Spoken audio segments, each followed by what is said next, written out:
malam pemirsa, saya Rizka Indah kembali hadir di hadapan Anda malam hari ini dalam program Talk to iNews. Pemirsa, 3 pasangan calon gubernur dan juga calon wakil gubernur DKI Jakarta sudah ditetapkan oleh KPU DKI Jakarta sore tadi. Artinya sesaat lagi kita akan melihat untuk pengundian nomor pasangan calon gubernur dan juga wakil gubernur yang rencananya akan diselenggarakan esok dari kantor KPU DKI Jakarta. Tidak hanya di Jakarta, namun juga beberapa daerah yang juga melaksanakan pilkada serentak pun juga sudah menetapkan calon gubernur maupun calon kepala daerahnya masing-masing. Kita akan bahas pada malam hari ini pemirsa terkait dengan mencari jawara Jakarta, kaitannya dengan para jawara ini yang sudah mulai tebar pesona dengan berbagai macam cara. Apa saja cara-caranya kita akan bahas nanti lebih lanjut dengan narasumber yang sudah hadir tentu saja di studio Talk to iNews. Tapi seperti biasa pemirsa, kami akan update terlebih dahulu informasi kepada Anda seputar peristiwa yang terjadi sepanjang hari ini. Kita akan ajak Anda untuk menuju ke Bandung, Jawa Barat. Seperti yang kita ketahui pemirsa bahwa hujan lebat yang melanda wilayah kota Bandung, Jawa Barat pun membuat sungai Citepus yang berada di kawasan Bandung meluap. Luapan sungai ini merendam wilayah atau jalan di daerah Pasteur hingga ketinggian mencapai lebih dari 75 cm. Informasinya selengkapnya untuk Anda.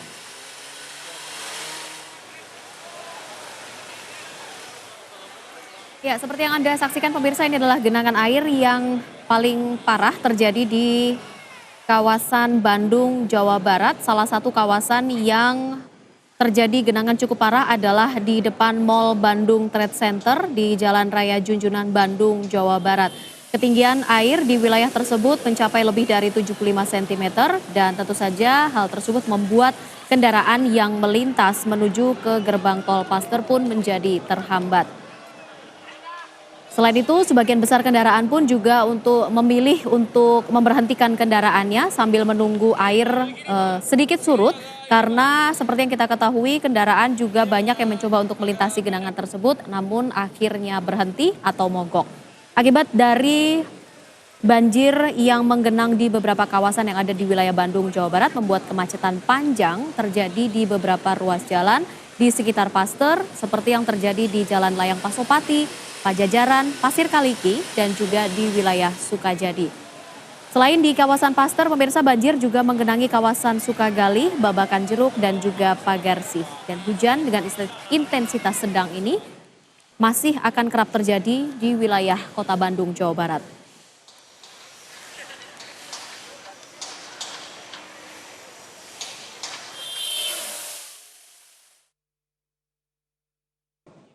Dan selanjutnya pemirsa kita akan menuju ke wilayah Bandung, Jawa Barat untuk mengetahui informasi terbaru terkait dengan banjir yang menggenang beberapa kawasan di wilayah Bandung seperti yang baru saja kita saksikan di wilayah Pasteur. Sudah ada rekan Agung Karsena di sana yang akan melaporkannya untuk Anda. Agung, ya, apakah banjir setinggi sekitar 1 meter yang sempat terjadi atau mengenangi kawasan Jalan Dr. Junjunan atau Pasteur Bandung, tepatnya di depan salah satu pusat perbelanjaan di kawasan Pasteur ini sejak pukul 3:30 sore tadi terpantau sudah surut dan dapat dilihat juga di sini kondisi badan jalan yang tadi sore sempat dipenuhi oleh lumpur dan juga sampah yang berserakan kini sudah tidak terlihat lagi. Sementara untuk arus lalu lintas yang terlihat di sini memang kondisi arus lalu lintas di kedua arah sudah berangsur normal seperti itu. Baik dari arah keluar gerbang tol Pasteur menuju kota Bandung, begitupun sebaliknya sudah tidak ada lagi kepadatan kendaraan yang terjadi. Ini dikarenakan memang sore tadi ada tim dari unit reaksi cepat Pemkot Bandung yang sudah turun langsung untuk membantu membersihkan kondisi badan jalan dari sisa-sisa lumpur.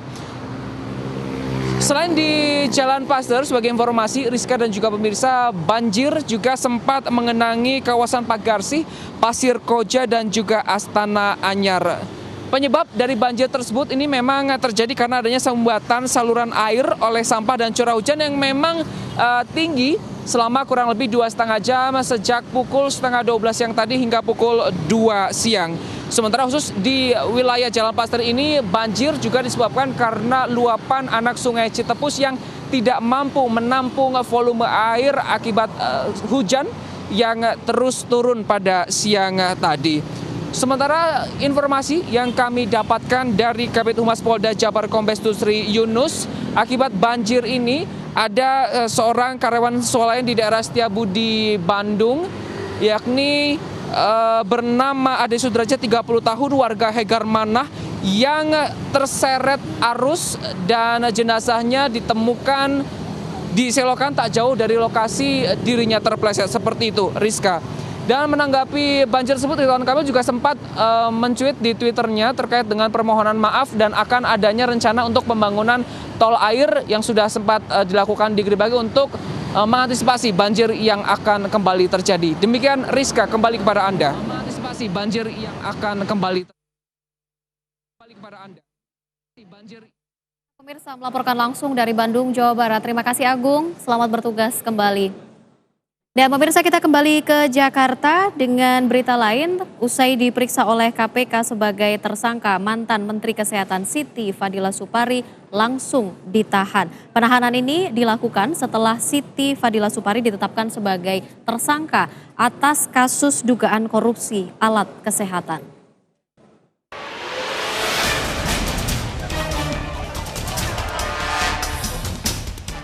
Saat keluar dari gedung KPK, Siti yang menggunakan rompi orange ini langsung dibawa dengan mobil tahanan menuju rutan Pondok Bambu. Siti ditahan selama 20 hari pertama untuk kepentingan penyidikan lebih lanjut. Dalam kasus ini disebutkan bahwa Siti Fadila Supari mengarahkan agar pengadaan alat kesehatan tersebut dilakukan dengan sistem penunjukan langsung. Namun Siti membantah bahwa dirinya bukanlah pejabat berwenang sebagai pengambil keputusan saat itu. Namun berdasarkan hasil kajian penyidik KPK, Siti merupakan pihak yang turut menerima gratifikasi berupa MTC senilai 1,375 miliar rupiah. Jadi ada uang saya itu dituduh menerima tapi tidak ada yang dituduh memberi. Itu yang ini betul-betul kriminalisasi, dan teman-teman media janganlah kasus saya ini untuk menutupi kasus yang lebih besar. Ibu dituduh Jangan pengalian isu memakai isu saya. Siti ditahan sebagai tersangka dan terjerat Undang-Undang Nomor 20 Tahun 2001 tentang pemberantasan tindak pidana korupsi.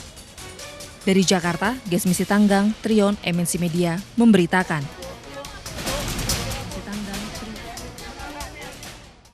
Masih terkait dengan kesehatan, pemirsa, Ikatan Dokter Indonesia atau IDI yang berada di wilayah kota Jakarta dan juga beberapa wilayah lainnya melakukan aksi damai. Aksi tersebut adalah terkait dengan tuntutan dari para dokter ini beberapa hal, yaitu salah satunya adalah reformasi bidang sistem pendidikan kedokteran.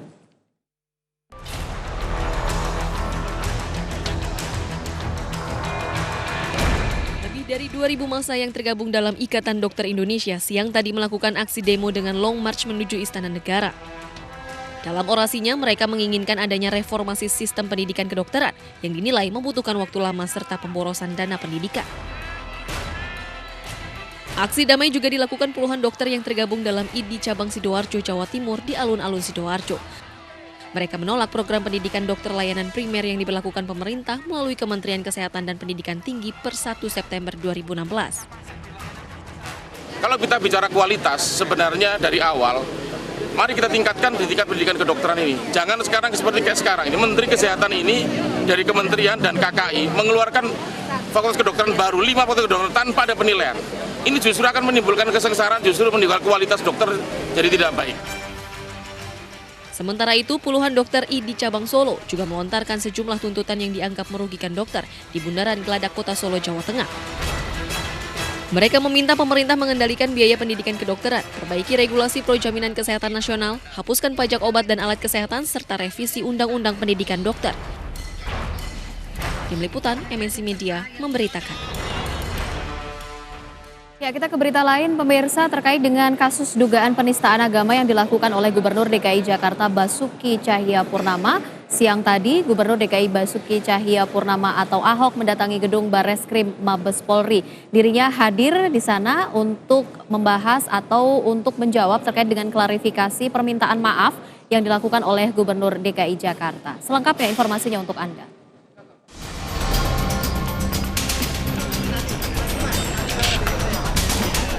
Usai memberikan klarifikasi kurang selama 2 jam, Gubernur DKI Jakarta Basuki Cahayapurnama akhirnya menjelaskan dirinya tidak ada niat untuk melecehkan agama dan menistakan agama Islam. Terlebih masa-masa kampanye, dia juga mengaku membutuhkan dukungan atau suara dari berbagai elemen masyarakat. Hal ini diungkapkannya menyusul unjuk rasa yang digelar Ormas Keagamaan di depan Balai Kota DKI Jakarta, menuntut aparat mengusut tuntas kasus tersebut.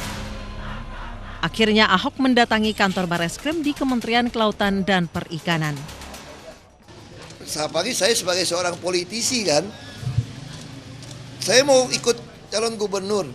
Kalau saya memusuhi umat Islam, memusuhi menghina Al-Quran, atau itu mana mungkin saya bisa dapat suara gitu loh.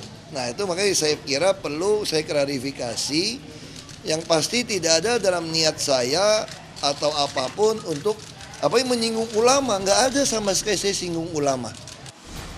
Ahok menyebutkan kunjungannya ke Bareskrim kali ini atas inisiatif sendiri tanpa dorongan dari siapapun. Ahok menyatakan Bareskrim akan melakukan penyelidikan lebih lanjut setelah kedatangan dirinya hari ini. Dari Jakarta, Budi Mulyawan, MNC Media memberitakan. Ya, pemirsa, penyidik Polda NTB hari ini menyerahkan kembali berkas perkara Gatot Brajamusti. Berkas yang dinyatakan tidak lengkap oleh JPU tersebut diserahkan setelah penyidik dari Ditres Narkoba Polda melengkapinya dengan melakukan pemeriksaan ulang kepada beberapa saksi.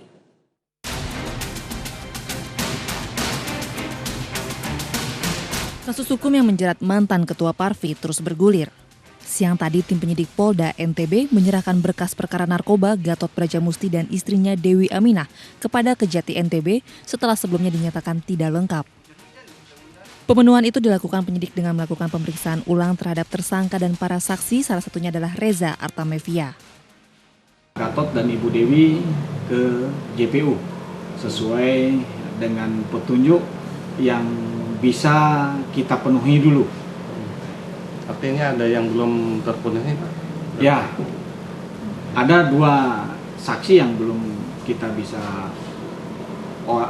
untuk tambahan BAP-nya.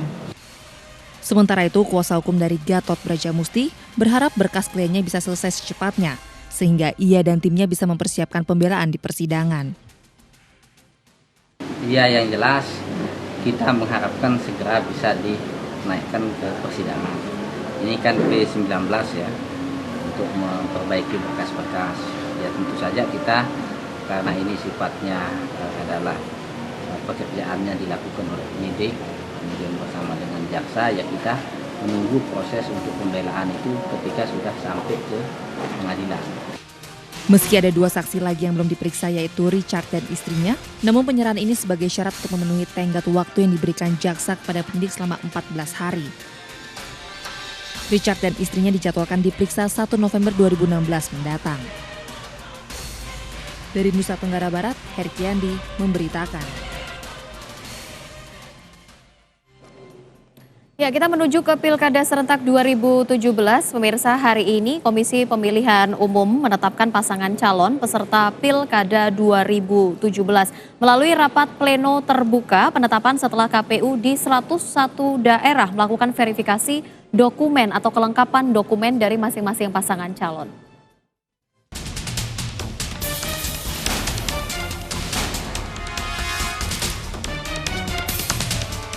Pilkada serentak yang akan diselenggarakan pada 15 Februari 2017 memasuki masa yang penting bagi pasangan calon. Komisi Pemilihan Umum di 101 daerah menetapkan pasangan calon yang akan bertarung pada pemilihan kepala daerah. KPUD Kabupaten Bekasi, Jawa Barat secara resmi menetapkan 5 pasangan calon sebagai peserta pilkada. 2 pasangan calon peserta pilkada Kabupaten Bekasi merupakan pasangan calon dari jalur independen, sisanya diusung oleh partai politik.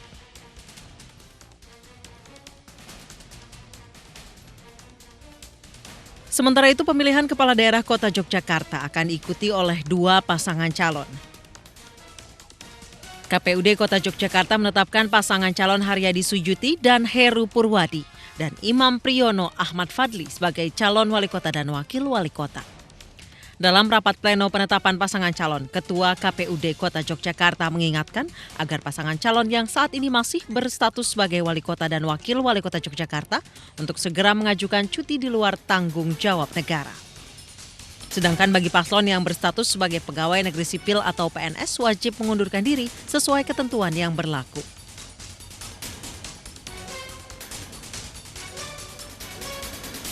Berbeda dengan pemilihan kepala daerah di Kabupaten Pati, Jawa Tengah. Bertempat di aula pertemuan kantor Komisi Pemilihan Umum Kabupaten Pati, KPUD Pati menetapkan pasangan petahana Haryanto Saiful Arifin sebagai calon tunggal.